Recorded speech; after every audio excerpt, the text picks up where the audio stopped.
David Schwartz and I talked about the future of DeFi and why Ripple and XRP are so important to banks and financial companies around the world. We'll talk about all of this and more. There are also some really cool things going on in the space that I want to share about XRP and Ripple. This movie is very important. Let's start this. As part of the DeFi plan, Crypto Erie put this out there to get businesses to join. We hope that general adoption by stores will come next, so we can have more than just porn, gambling, games, and collectibles. It's not always a straight line on the road. Pay attention to this. Everyday tasks are what make it possible for us to build the dull things we need to, which means that the plan is to bring in businesses with these features around tokenized over the next 1.5 to 2 years.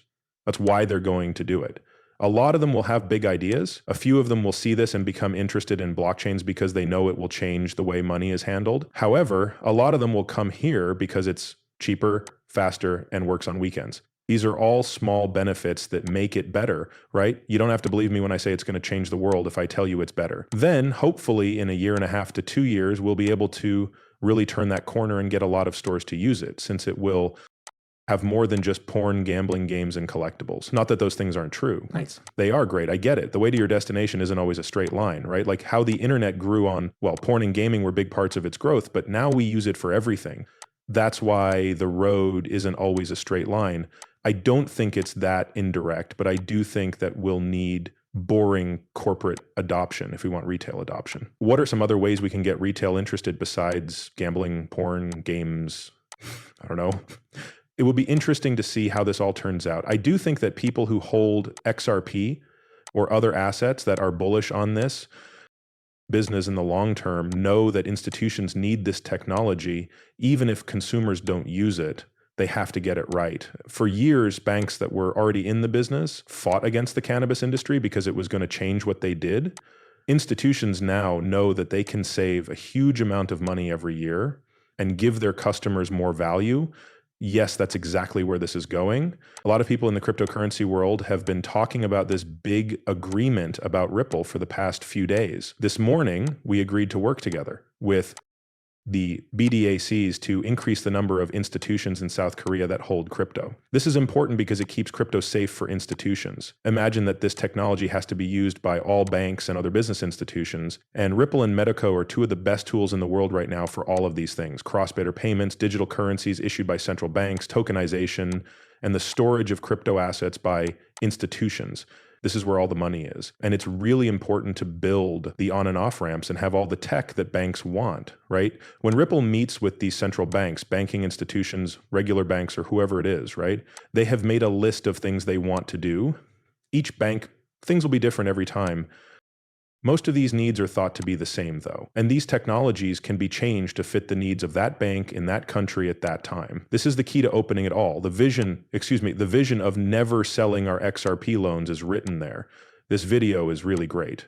In 25 seconds, let's pay attention. If you're only interested in funding, you could put money into one of these lending pools, and as the loan is paid off, you could get money automatically from the ledger. You could also use the loans as collateral, or you could use your share of the payments as a form of payment. So it would be very liquid for the people who own these loan pools. Also, it's really interesting that David Schwartz talks about streaming payments in another clip that I'm trying to remember.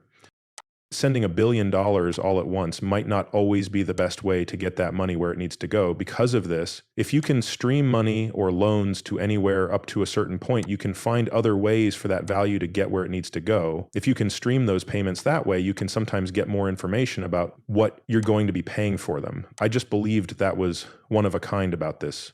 It also talks about what makes the XRP ledger special.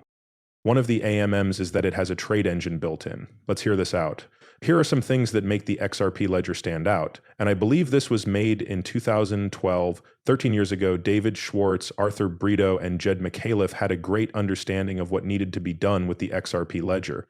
They knew they needed all of these pieces in the ledger. And this was before we knew a lot about DeFi and DEXs in general. Now that I think about it, I think that most people first think of an AMM as a way to get cash. I see it first and foremost as a way to trade. RippleX wants to set the world's first DEX apart by making markets automatically. The AMM standard is now being tested on DevNet. Sometime in the next few days, it will be up for voting on mainnet.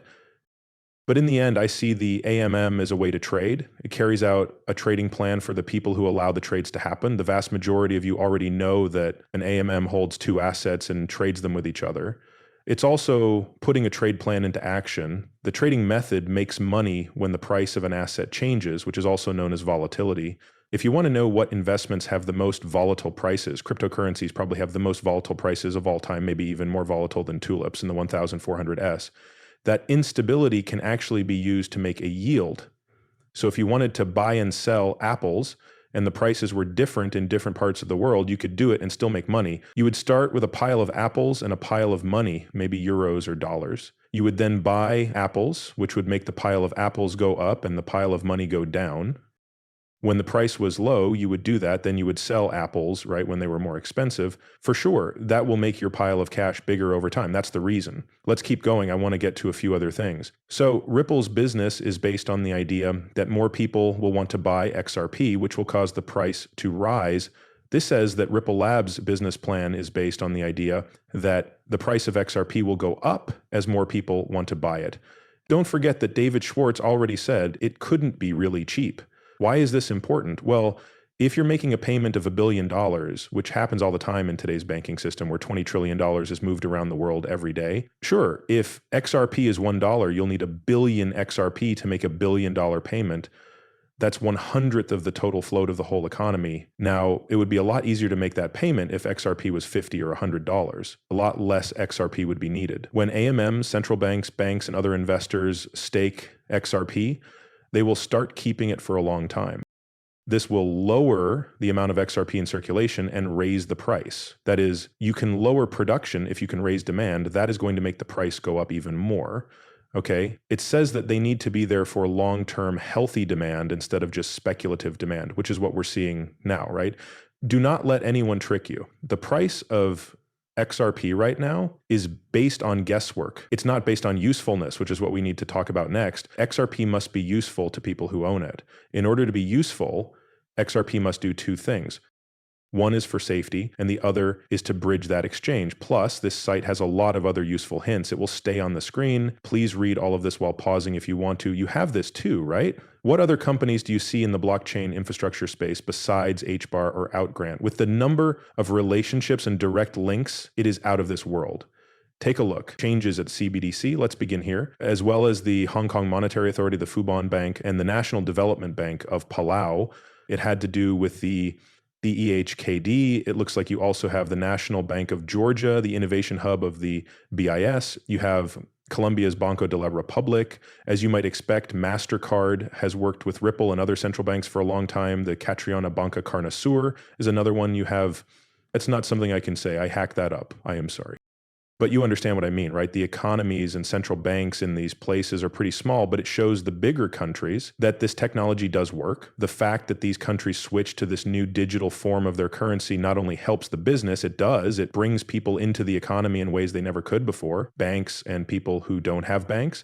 So that's a big plus for what we're trying to do here at Level It Up. You also have new ways to pay. You have Bank of America and SCB. This is the UK's Treasury, or maybe the government, TM. I don't remember for sure. It's the British Bank Standard Charter, Interlegger Foundation, Santander, and the National Bank of Egypt are the main ones, right? Some of them are FedNow, Volante, Saab, HSBC, SBI, and Remit. There's also the Dubai Financial Services Authority out there. Many of the largest banks, insurance companies, and other business institutions are in this large area, right? That's why these payment links and innovations are so cool. Besides that, you have ties to ISO 20022